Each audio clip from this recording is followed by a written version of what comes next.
दिल्ली सरकार को इमीडिएटली कोई ना कोई ऐसे कदम उठाने चाहिए कि इन लोगों को तो मुआवजा मिलना ही चाहिए, लेकिन इसके साथ साथ उससे भी कहीं ज्यादा जरूरी है कि जो और बच्चे दिल्ली में आकर पढ़ते हैं, देखिए दिल्ली में हर प्रकार की सुविधाएं उपलब्ध हैं, तो अगर उन सुविधाओं के साथ साथ जहाँ पे वो बच्चे पढ़ने जाते हैं तो वहां की सुविधाओं का भी ध्यान रखना चाहिए, वहां के इंफ्रास्ट्रक्चर पे प्रॉपर ऑडिट होना चाहिए और वहीं पे इस प्रकार की अनुमति देनी चाहिए जहां पे बच्चों की सुरक्षा और उनकी जिंदगी के साथ कोई भी इस प्रकार के संस्थान खिलवाड़ ना कर सके।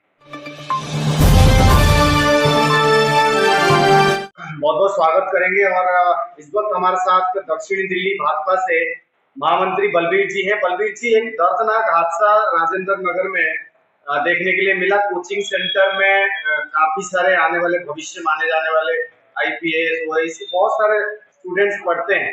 व्यवस्थाओं में कमी है, सरकार में कमी है, किसकी क्या गलती है, क्या समझते हैं आप?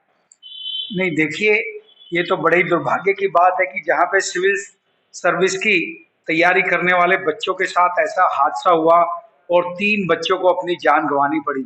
ये देखिए, व्यवस्था के साथ साथ ये सरकार की पूरी जिम्मेदारी बनती है कि जहाँ पे इस प्रकार की बेसमेंट्स में बच्चे पढ़ रहे हैं तो उनके लिए, उनके भविष्य के लिए, उनकी जिंदगी के खिलवाड़ से के लिए एक प्रॉपर सरकार की एक कंसोलिडेट पॉलिसी होनी चाहिए। जिस प्रकार की ये दुर्घटना दिल्ली में हुई है बहुत ही शर्मनाक है और सरकार को इमीडिएटली पूरी दिल्ली में इस प्रकार के कदम उठाने चाहिए कि वहां पे सुरक्षा और सेफ्टी की जितने भी मानक सरकार तय करे वो पूरे होने चाहिए और तभी इसी प्रकार के संस्थान चलाने देने जाने चाहिए। अच्छा, एक अभी आज आप आंदोलन में गए हुए थे, बीजेपी की तरफ से घमासान आंदोलन भी किया, क्या आज निष्कर्ष लिया, क्या आप लोग की मांग थी? नहीं देखिए, भारतीय जनता पार्टी लगातार इस निकम्मी केजरीवाल सरकार को याद दिलाती रहती है कि वो किस प्रकार दिल्ली वासियों के लिए उनकी जिंदगी के साथ खिलवाड़ कर रही है, किस प्रकार ये दुर्घटना घटी। ये मैं आपको बता दूं, देखिए बेसमेंट में बच्चे पढ़ रहे थे और वहां पे सीवर का पानी इतनी स्पीड से अंदर आया कि 1 मिनट नहीं लगे, 7-7, 8-8 फुट सीवर का पानी उस बेसमेंट में भर गया।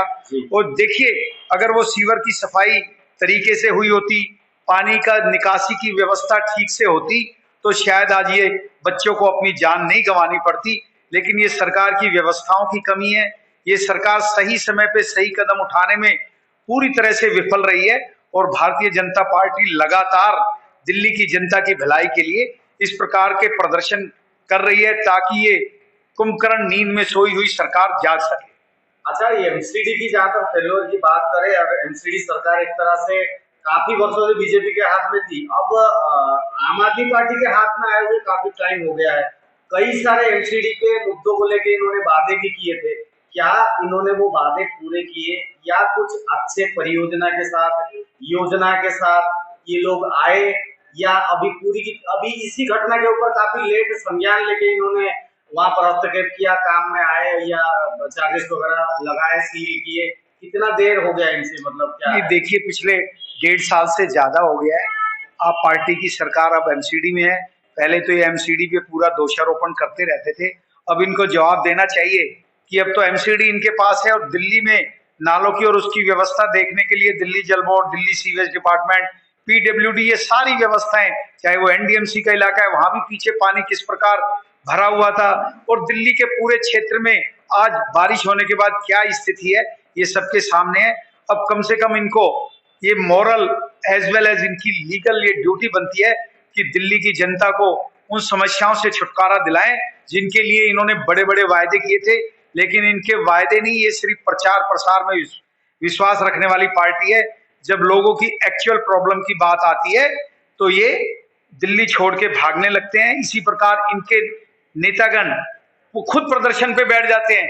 ये कौन सी व्यवस्था है? क्या राजा खुद, जिससे अपने खुद के काम नहीं हो रहे, उसके लिए वो इस प्रकार के प्रदर्शन के लिए बैठ जाएंगे? तो ये किसमें कमी है? कहीं ना कहीं ये दिल्ली सरकार के लिए, देखिए इनके पास कोई लॉन्ग टर्म विजन नहीं है, कोई इस प्रकार की योजना नहीं है जिससे दिल्ली की समस्याओं का पूर्ण रूप से, एक हो सकता है उसके लिए कोई जस्टेशन पीरियड लंबा हो, लेकिन इनको इस प्रकार की योजनाएं, इस प्रकार की पॉलिसी बनानी चाहिए जिससे दिल्ली की समस्या आज नहीं तो कल कम से कम दूर हो जाए। नहीं तो आज नहीं तो कल इलेक्शन भी आ रहा है बड़ी जल्दी और तिवारा से या चौबारा से, क्या पता केजरीवाल दोबारा से, ये जनता के लिए भी थोड़ा सा आंख खोलने का विषय है क्या? क्या एनसीडी सरकार इनके पास चली गई? पूर्व में विधानसभा की ताकत इन पे रही है लगातार 12-13 साल से। आपको क्या लगता है कि दिल्ली की जनता जो है अपने साथ जस्टिस कर रही है, एक अच्छा एक विकल्प या अच्छा गवर्नमेंट चुनने में अक्षम रही है, ऐसा लगता है आपको? नहीं, देखिए, दिल्ली की जनता को कुछ इस प्रकार के वायदे किए गए थे कि उनको लगा कि ये दिल्ली को पेरिस बना देंगे, लेकिन 15 साल तो कांग्रेस का राज रहा। 10 साल से केजरीवाल साहब ने भी दिल्ली को पेरिस बनाने का जो वायदा किया था वो अब दिल्ली के सामने है। अब दिल्ली के कहीं पे भी थोड़ी बारिश हो जाती है तो पानी से लोगों को निकलने के लिए बेहाल हो जाते हैं। गर्मी होती है तो पीने के लिए पानी नहीं होता। कहीं पे आप देख रहे हैं कूड़ों की क्या समस्याएं हैं। आप एक एक गली कूचे में किसी भी कॉलोनी में चले जाए, आपको पता लगेगा कि किस प्रकार की व्यवस्थाएं हैं। नाली नाले पूरा उससे भरे हुए हैं, कभी सफाई नहीं होती। तो ये इस प्रकार की व्यवस्थाएं सरकार को देखनी पड़ेगी, और जब तक ये प्रॉब्लम दूर नहीं होगी लोगों को सोचना पड़ेगा कि उनके लिए कौन सरकार बेहतर रूप से कार्य कर सकती है। अच्छा, रिसेंटली यही राजेंद्र क्लोजिंग करने से पहले राजेंद्र नगर की जो ये घटना है, आपको क्या लगता है किस तरीके से इनके मानक सेट किया जाए? ये लोग जो इंस्टीट्यूशन चला रहे हैं, बच्चों के भविष्य को लेके बैठे हुए हैं, लाखों की फीस ले रहे हैं, इनकी स्कूटिंग हो चाहे इनका सर्वे हो, किस तरीके से ये लोग लाइसेंस प्राप्त कर रहे हैं और किस तरीके से ये लोग व्यवस्थित तरीके से बच्चों को शिक्षा व्यवस्था, शिक्षा प्रणाली में लेके आ रहे हैं, इसका खामियाजा आज भुगतना पड़ा।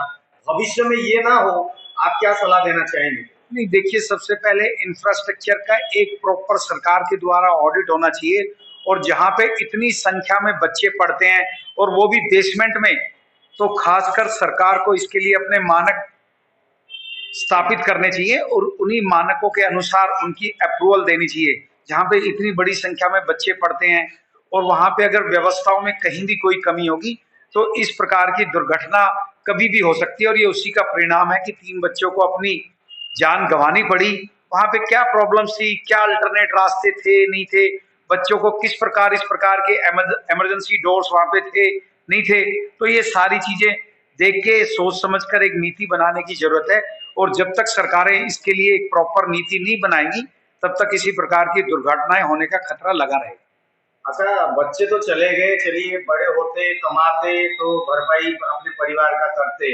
मगर अभी एक सबसे बड़ा सवाल आ रहा है, क्या इनको मुआवजे के तौर पर या किसी भी तरीके से इनके नुकसान भरने के लिए 1-1 करोड़ की मांग हो रही है। क्या लगता है आपको सरकार को देना चाहिए, चाहे वो केंद्र हो, चाहे वो राज्य हो? नहीं, देखिए, इसमें केंद्र सरकार का तो कोई रोल नहीं है। दिल्ली सरकार को इमीडिएटली कोई ना कोई ऐसे कदम उठाने चाहिए कि इन लोगों को तो मुआवजा मिलना ही चाहिए, लेकिन इसके साथ साथ उससे भी कहीं ज्यादा जरूरी है कि जो और बच्चे दिल्ली में आकर पढ़ते हैं, देखिए दिल्ली में हर प्रकार की सुविधाएं उपलब्ध हैं, तो अगर उन सुविधाओं के साथ साथ जहाँ पे वो बच्चे पढ़ने जाते हैं तो वहाँ की सुविधाओं का भी ध्यान रखना चाहिए, वहाँ के इंफ्रास्ट्रक्चर पे प्रॉपर ऑडिट होना चाहिए, और वहीं पे इस प्रकार की अनुमति देनी चाहिए जहाँ पे बच्चों की सुरक्षा और उनकी जिंदगी के साथ कोई भी इस प्रकार के संस्थान खिलवाड़ ना कर सके।